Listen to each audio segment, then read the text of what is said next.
আবারও মধ্যযুগীয় বর্বরতা। পুরুলিয়ায় ডাইনি অপবাদে আদিবাসী মহিলাকে খুনের অভিযোগ।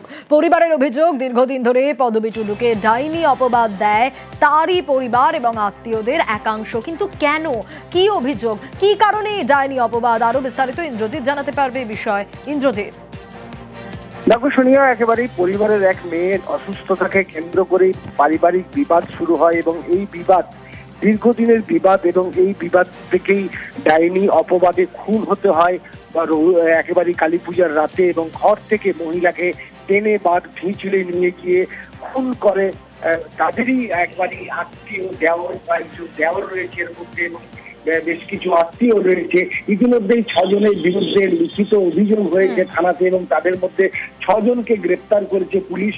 এই ঘটনার সূত্রপাত বেশ কয়েক মাস আগে থেকেই এই মহিলার প্রতি একটি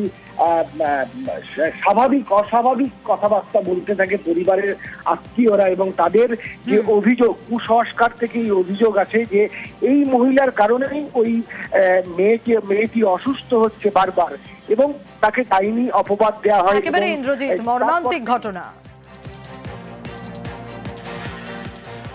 কি লয়ে গেলে টাইনি নিয়ে গেল, বলছে আমার ওয়াকে বলছে টাইম মোটা তুমি ছেলেপেলাকে খাইয়ে সব উনি করে টাইনি নিয়ে গেল, সব টাইনি নিয়ে গেল, সব ভাই মিলে 4 ভাই 4 বউ ওরা সব টাইনি নিয়ে গেল। উনি ঘটনা করল। আমি যাবার জীবন জেল চাই। এখন আমাদের যেটা করণীয় হচ্ছে, এক হচ্ছে যে যারা এই ঘটনা ঘটিয়েছে তাদের যাতে দৃষ্টান্তমূলক শাস্তি হয়। ঘটনা ঘটালে যে কাউকে ক্ষমা করা হয় না, তাদের যে শাস্তিমূলক ব্যবস্থা নেওয়া হয় সেটা যাতে ঠিকঠাক হয় আর কি। যে গ্রামগুলো আছে সেখানে যদি কোনো অন্ধকারময়, যদি এখনও তাদের মধ্যে এই ধরনের ডাইনি ভূতের এই সমস্ত বিষয়গুলো থাকে, তাহলে মানুষকে একটু সচেতন করার জন্য যেটুকু যা উদ্যোগ আমাদের বিজ্ঞান মঞ্চ থেকে সেটা আমরা নেব আর কি। অন্যদিকে বেলুরে কালীপুজোর রাতে যুবকের রহস্য মৃত্যু। কালীপুজোর রাতে ফোন পেয়ে বাড়ি থেকে বেরিয়ে যান রাজেন শেটলেনের বাসিন্দা শুভঙ্কর বড়ুয়া।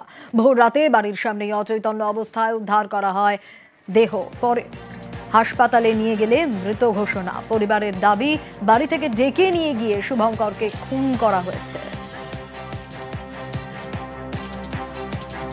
যতটুকু আমি শুনলাম, ডাক্তারি কাউকে বলেছে, মানে ওখানে যারা প্রেজেন্ট ছিল ওনাদেরকে বলেছে যে গলার এই জায়গাটা ভেঙেছে, নলিটা ভেঙেছে, আর এই পাঁজরটা, সামনের পাঁজরটা ভাঙা আছে। এবার দেখুন, অ্যাক্সিডেন্ট হলে গাড়িতে স্ক্র্যাচ থাকবে বা কিছু একটা পায়ে চোট বা খরচ, কোনো হাতে স্ক্র্যাচ নেই, কিছু নেই, গাড়িতেও কোনো স্ক্র্যাচ নেই, না ইন্ডিকেটার ভেঙেছে, গাড়ি কিচ্ছু হয়নি। তো এটা আমার যতদূর সম্ভব এটা কোনো অ্যাক্সিডেন্টের কেস না।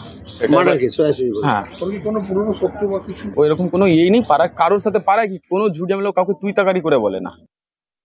শুভঙ্কর বড়ুয়া, উনি এখানে আনকনসিয়াস অবস্থায় ওনাকে পাওয়া যায়, তো সেটাই তদন্ত করে দেখা হচ্ছে যে কি ঘটনা ঘটেছে। আপাতত সেটাকে আনন্যাচারাল ডেথ হিসেবে ট্রিটমেন্ট করা হচ্ছে। পোস্টমর্টম হলে ফার্দার আরো ডিটেলস। ভদ্র পরিবারের ছেলে, সে চাকরিও করতো। Keeping all lines of enquiry open, এবং আমরা সেরকম ভাবে আমরা তদন্ত করছি।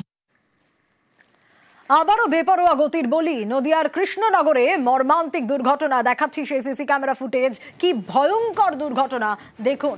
নিয়ন্ত্রণ হারিয়ে এক ব্যক্তিকে ধাক্কা দিয়ে দোকানে ঢুকে উল্টে যায় গাড়ি, আর হাসপাতালে নিয়ে গেলে মৃত ঘোষণা। সিসি ক্যামেরায় দুর্ঘটনার মুহূর্তের ছবি।